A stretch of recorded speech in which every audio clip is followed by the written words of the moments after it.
Even 2006 সালে যখন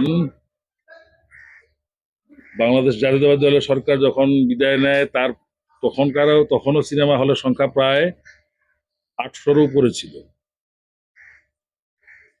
কিন্তু অত্যন্ত দুঃখের সাথে আমরা বিগত দিনগুলোতে পরিলক্ষিত করলাম যে যাদেরকে এই ইন্ডাস্ট্রি চলচ্চিত্র বান্ধব সরকার, চলচ্চিত্র প্রিয় সরকার, চলচ্চিত্রের উন্নয়নের সরকার বলে উপাধি দিয়েছিল, সেই সরকারের আমলে বর্তমানে মানে সে সরকার থাকা অবস্থায় বা উনি ছেড়ে এই সরকার এই পদত্যাগ করে পালিয়ে যাওয়ার মুহূর্ত পর্যন্ত আমার দেশের সিনেমা হলের সংখ্যা দাঁড়িয়েছিল রেগুলার চলা সিনেমা হল 30 থেকে 35টা, অকেশনালি মানে ফেস্টিভ্যালে বা যেমন ঈদ বা আপনার পয়লা বৈশাখ বা এরকম ফেস্টিভ্যালগুলোতে শতেকখানি শতেকখানি বা শতেকখানি 100 কিছু অধিক কখন ভাই বললেন সিনেমা হল চালু থাকতো। আলটিমেটলি রেজাল্টটা হলো এরকম যে আমাদের সময় যখন আমরা চলচ্চিত্রে আসি তখন একটা সিনেমা বানাতে 40-50 লক্ষ টাকা বা 60 লক্ষ টাকা হলে একটা তাকে বিগ বাজারের সিনেমা বলা হতো। কখনো কখনো 80-70-80 হলে তো সেটা তো হ্যাবক হয়ে যেত, আলাপ আলোচনা পড়ে যেত। কিন্তু আধুনিকায়ন হওয়ার সাথে সাথে চলচ্চিত্র নির্মাণ আধুনিকায়ন হওয়ার সাথে সাথে চলচ্চিত্রের ব্যয় প্রচন্ড বেড়ে গেছে।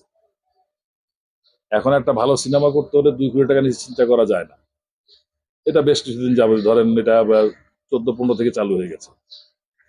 তো এই টাকাটা উঠানোর জন্য 50টা হল বা 35টা হল সাফিসিয়েন্ট না।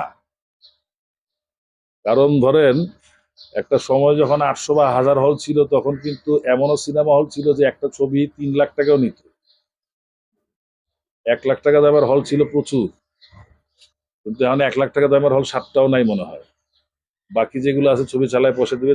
প্রডিউসারদের এখানে লগ্নি করাটাই তাদের অর্থ একটা হুমকির মুখে পড়ে যেত। তাদের যে লগ্নিকৃত অর্থটা বানানোর সময় হুমকির মুখে পড়তো, কারণ আপনি যত ভালো কন্টেন্টই বানান সেটা বিক্রি করার জায়গা ছিল না। এটা আমাদের এই বিগত তথাকথিত সোকল্ড চলচ্চিত্র বান্ধব সরকারের চলচ্চিত্র উন্নয়নের কর্মকাণ্ডের কারণে আমরা এই পথে দাঁড়িয়েছি। তো যেহেতু এটা অনেক দিন ধরে এই ঘটনা ঘটতে ঘটতে আজকে আমরা এখানে এসেছি, তো সেটা ঠিক করতেও তো কিছুটা সময় লাগবে। আর সবচেয়ে বড় কথা হলো যে প্রডিউসাররা যারা লগ্নিকারক, অর্থলগ্নিকারক, তারা যে তাদের বিশ্বাসটা হারিয়ে ফেলেছেন চলচ্চিত্র থেকে, সেই বিশ্বাসটা স্থাপন করতে হবে, সেই বিশ্বাসটা ফিরিয়ে আনতে হবে। কেমন? যে আমাকে এমন কিছু চলচ্চিত্র নির্মাণ করতে হবে এবং চলচ্চিত্র প্রদর্শনের জায়গাগুলোকে এমন জায়গায় নিতে হবে, এমন আপডেট করতে হবে যাতে করে সেইখানে মানুষজন যায় ছবি দেখার জন্য, চলচ্চিত্রের ব্যবসাটা ভালো হয়, সেগুলো আগে দেখতে হবে। তো সেগুলো এখন যে অবস্থা আমাদের চলচ্চিত্রে ব্যক্তিগত পর্যায় থেকে মানে পাবলিক সেক্টর থেকে সেটা করা সম্ভব হবে না।